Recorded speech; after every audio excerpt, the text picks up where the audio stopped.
Noi abbiamo fatto un accordo tra l'Università Assocamere Veneto Centro e la Regione Veneto, dove il sistema camerale dà un contributo di 200.000 euro per fare questo screening, in modo tale da avere una mappatura all'interno delle nostre aziende. I primi a chiederlo erano stati i sindacati. Non siano concesse aperture se i lavoratori non sono messi nelle condizioni di lavorare in sicurezza. L'accordo nasce da una spinta in avanti che proprio nella fase 2 impone un'attenzione ancora maggiore per proseguire nel contenimento dell'epidemia ed evitare al Veneto di fare un passo indietro con le nuove aperture delle attività economiche. La Regione sta conoscendo una nuova cultura della sicurezza. È un accordo che va incontro anche alle esigenze del datore di lavoro stesso, perché è nell'interesse del datore di lavoro che non sia male il proprio collaboratore.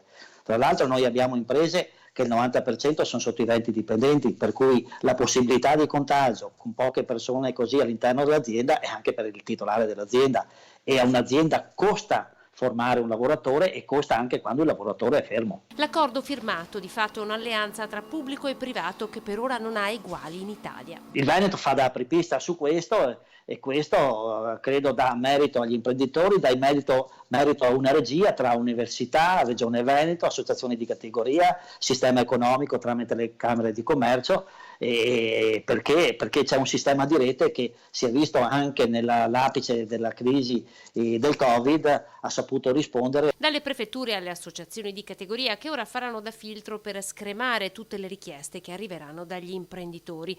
L'attività di screening è cominciata il 20 aprile da Padova, dai lavoratori della sanità, operatori delle case di riposo, lavoratori dei servizi essenziali e da un campione di aziende allargatosi progressivamente a tutto il Veneto.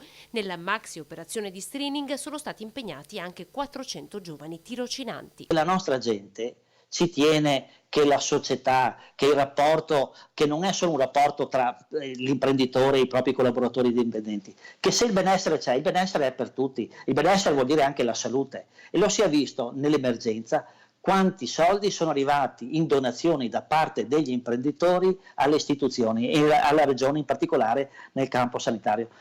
Se non ricordo male, oltre 50 milioni di euro. Non è cosa di poco conto.